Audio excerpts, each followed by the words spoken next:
पहिल्यांदा आपण हे लक्षात घेऊया की आपण ह्या पृथ्वी तलावर जे आलेलो आहोत तेच मुळी चेतनेचा विकास करण्यासाठी आलेलो आहोत. हे आपल्याला म्हणजे आपल्या पृष्ठवर्ती चेतनेला माहीत नाहीये. तुम्हा आम्हाला हे माहीत नाहीये की आपण इथे चेतनेचा विकास करण्यासाठी आलेलो आहोत. पण आपल्यातला जो जीव आहे त्या जीवाला याची नक्की माहिती आहे की आपण इथे कशासाठी आलेलो आहोत.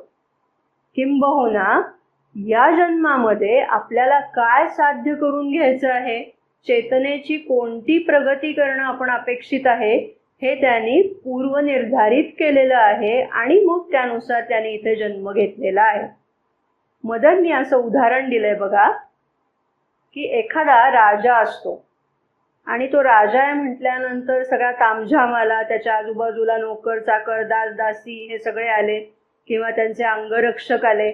ह्या सगळ्यामध्ये त्याचं जीवन चाललेलं असतं आणि मग जर त्याला ते जीवन जगता जगता जर असं वाटलं की मला सामान्य माणूस कसा जगतो त्याचा अनुभव आत्ता ह्या जीवनात घेता येत नाहीये, पण मला तो कसा जगतो हे समजावून घ्यायचं आहे, तर तो स्वतः ठरवू शकतो की पुढचा जन्म मला राजा नकोय, तर पुढच्या जन्मी मी सामान्य माणूस म्हणून जन्माला येईन. आता आपण जर हे बाह्य दृष्टीने पाहिलं तर आपण काय म्हणू की बघा तो राजा होता आणि तो आता सामान्य माणूस झाला, म्हणजे त्याचा चेतनेचा स्तर खालावला असं म्हणायचंय का आपल्याला? मदर म्हणतात ती आपली बाह्य दृष्टी झाली. चेतना फक्त ह्याचा विचार करते की तिच्या प्रगतीसाठी काय पोषक होईल. त्या व्यक्तीच्या चेतनेच्या दृष्टीने म्हणजे त्या व्यक्तीच्या जीवाच्या दृष्टीने जर विचार केला तर ते अधःपतन नाही, तर तो अनुभव घ्यायचा आहे. म्हणून ती व्यक्ती पुढच्या जन्मामध्ये सामान्य व्यक्ती म्हणून जन्माला आलेली आहे, का तर तिच्या चेतनेला तो अनुभव घ्यायचा आहे. ठीक आहे. तेव्हा आपली बाह्य दृष्टी आणि चेतनेची दृष्टी यामध्ये फरक असतो. आपण आपल्याला बाह्यत्वाने हे माहिती नाहीये की आपण इथे कशासाठी आलेलो आहोत, पण आपल्या जीवाला मात्र याची पुरेपूर जाणीव आहे. मग होतं असं की आपण या पृथ्वी तलावर उतरल्यानंतर मात्र कशासाठी आलेलो आहोत तेच बहुधा विसरून जातो. कधी कधी तर अख्खं आयुष्यच्या आयुष्य सरून जातं, पण ज्यासाठी इथे आलो ते हातून घडतच नाही. पण ही जाणीव आपण सगळ्यांनी ठेवूया की आपण चेतनेचा विकास करण्यासाठी इथे आलेलो आहोत. आता सुरुवातीला आपण चेतना सखोल करत नेणं म्हणजे डीपनिंग कशी करायची हे समजावून घेण्याचा प्रयत्न करूया. तर मदरनी असं सांगितलेलं आहे की आपल्या चेतनेचे म्हणजे आत्ता आपण सामान्य चेतनेमध्ये वावरत आहोत, तेव्हा आता चेतना म्हणजे काय आपल्याला माहिती आहे की नुसते विचार नाहीत, नुसत्या कल्पना नाहीत, नुसत्या भावना नाहीत, संवेदना नाहीत, सवय नाहीत, तर या सगळ्याचं मिळून आणि त्याच्याही पेक्षा पलीकडचं अधिकचं काहीतरी असं जे असतं त्याला आपण चेतना म्हणतो. मग या चेतनेचे धागे जे सर्वत्र असे विखुरलेले आहेत बघा आपल्यामध्ये आत्ता. मनात वेगळंच काहीतरी चाललंय, भावना काहीतरी वेगळ्याच आहेत, शरीराचं काहीतरी वेगळंच चाललेलं आहे. तर हे सगळे जे धागे पसरलेले आहेत बाह्यतः ते सगळे धागे असे आत ओढून घ्यायचे आहेत, एकत्रित करायचे आणि मग आतल्या दिशेने म्हणजे हृदय केंद्राच्या दिशेने आपल्याला आत आत प्रवास करायचा आहे. अर्थात श्री अरविंदांनी असंही सांगितलेलं आहे की काही जणांना हृदय केंद्रावर ध्यान करणं सोयीचं जातं, पण काही जणांना आज्ञाचक्रापाशी किंबहुना त्याच्याही वर म्हणजे ब्रह्मरंध्रावर एकाग्र करणं अधिक सोयीचं जातं. तर सुरुवातीला ज्याला जिथून सोयीचं जाईल त्याने तिथून सुरुवात करायला हरकत नाही. मात्र सुरुवात कुठूनही केली तरी कालांतराने त्याला हृदय चक्राच्या पाशी येऊन चैत्य पुरुषाचा शोध घेणं त्यांनी हे अधिक श्रेयस्कर आहे असं त्यांनी म्हटलं. याचं कारण आपण मागे पाहिलेलं आहे बघा. तर चैत्य पुरुष हा आपला असतो, आपल्यासाठी म्हणून तो आपल्या अंतरंगात प्रविष्ट झालेला असतो. त्याच्यापाशी जाणं, आपण आई आणि वडील अशी काहीशी तुलना केली होती बघा. आत्मा म्हणजे वडिलांच्या जागी आणि चैत्य पुरुष म्हणजे आईच्या जागी. तेव्हा आधी तिथे त्याच्याशी संपर्क करणं, चैत्य पुरुषाशी संपर्क करणं हे अधिक श्रेयस्कर यासाठी असतं कारण ते अधिक सुरक्षित असतं. मग यासाठी म्हणून आपण आत प्रवेश करायचा आहे असं त्यांनी सांगितलं. हे ध्यानाच्या वेळेला करायचं आहे प्रामुख्याने, परंतु पूर्णयोगाची जी साधना आहे ती केवळ ध्यानापुरती मर्यादित नाही, तर ती 24 तास करायची साधना आहे. आणि यासाठी म्हणून ध्यानाच्या वेळेला अधिक कॉन्सन्ट्रेटेड एफर्ट्स आपण करू, अधिक एकचित्त होऊन ते प्रयत्न करू.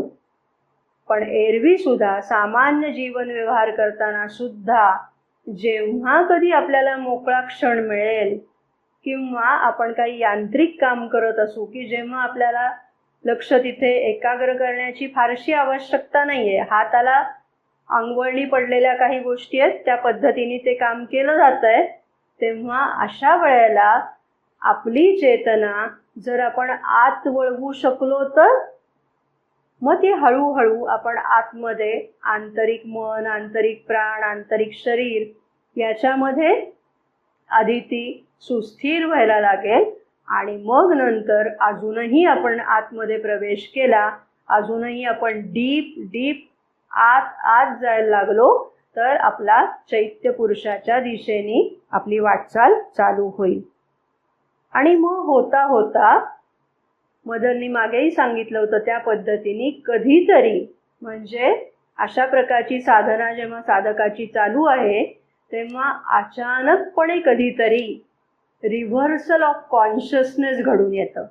रिव्हर्सल ऑफ कॉन्शियसनेस म्हणजे मराठीत त्याला म्हणायचं चेतनेचं प्रत्युत्क्रमण. म्हणजे ती बाहेर असते ती आत जाते, आत असते ती बाहेर येते. हे होणं ही अतिशय एक महत्त्वाची अवस्था आहे असं म्हटलं जातं. आणि ह्याच्यासाठी मदरनी, तुम्हाला आठवत असेल तर बघा, आपण उदाहरण पाहिलेलं होतं की चेंडू असतो, लहानपणी आपण हे सगळ्यांनी अनुभवलेलं आहे कधी ना कधीतरी. रबरी चेंडू आहे आणि त्याला जर चीर गेली, फुटला तो रबरी चेंडू आणि त्याच्यावर जर आपण दाब दिला तर दाब दिल्यानंतर तो दाब जास्त झाला की असा एकदम तो आतली बाजू बाहेर येते. ठीक आहे, हेच चेतनेच्या बाबतीत घडतं. म्हणजे आंतरिक चेतना ही बाहेरच्या दिशेने येते, म्हणजे ती आता तुमच्या बाह्यवर्ती चेतनेचा एक प्रकारे ताबा घेते. आणि हे असं घडून आल्यानंतर मग परत मागं फिरणं नाही. म्हणजे त्याच्यानंतर परत मग पुन्हा आपली ऑर्डिनरी कॉन्शियसनेसवर आलो असं होत नाही. रिव्हर्सल ऑफ कॉन्शियसनेस म्हणजे तिथे ती चेतना पूर्णतः पालटलेली असते. ठीक आहे, पण हे असं एकदम होत नाही. एकदम होत नाही म्हणजे आधी त्याच्यात आपल्याला काही पाऊलखुणा दिसायला लागतात. मदरनी ह्याचं फार सुंदर वर्णन केलंय. आणि ते वर्णन जे केलेलं आहे म्हणजे चेतना, आंतरिक चेतना बाहेर येते, मग पुन्हा आत जाते, पुन्हा आत येते, पुन्हा बाहेर जाते, हे असं येणं जाणं काही काळ चालू राहतं. आणि मग कधीतरी हे पूर्णतः रिव्हर्सल ऑफ कॉन्शियसनेस घडून येते. त्याचं उदाहरण जे मदरनी सगळं वर्णन सांगितलंय त्याच्यावरनं मला एक उदाहरण सुचलं, कदाचित आपल्यालाही ते उपयोगी पडेल म्हणून आपल्यासोबत शेअर करते. बघा, आपण समुद्र किनाऱ्यावर गेलेलो असतो आणि तिथे समुद्राच्या लाटांची ये जा चालू असते. ठीक आहे, लाटा किनाऱ्यावर येत असतात, परत समुद्रात जात असतात. आणि त्या किनाऱ्यावरती एखादा असा मोठा खडक असतो. त्या खडकावर ती लाट येऊन आदळत असते, त्या खडकाला ती भिजवत असते. प्रत्येक पुढची लाट ही अधिकाधिक त्या दगडाचा भाग भिजवत जाते. आणि नंतर मग एक जोरदार लाट अशी येते की ती एकदम उसळी मारून त्या दगडालाही भिजवून, खडकाला भिजवून त्याच्या पलीकडे जो खड्डा आहे त्या खड्ड्यामध्ये त्या लाटेचं पाणी पडतं. ठीक आहे, हे दृश्य पाहिलेलं असेल बऱ्याच जणांनी. आणि मग तसं झाल्यानंतर मग त्या खड्ड्यातलं जे पाणी आहे ते आता त्या लाटेबरोबर मागे जाणार आहे का? नाही जाणार, ते तिथेच राहिलं. अगदी त्या पद्धतीने ही चेतनेचं जे येणं जाणं चालू होतं, आत बाहेर जे चालू होतं, ते एका कोणत्या तरी क्षणी ती चेतना कायमचीच बाहेर येऊन थांबते.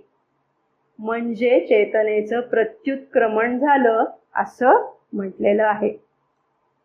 किंवा यासाठी मदननी आणखीन एक उदाहरण दिलंय, तेही आपण मागे कधीतरी विवेचनाच्या ओघात बोललेलो आहोत. ते म्हणजे अंड आणि त्या अंड्यामध्ये असलेलं कोंबडीचं पिल्लू.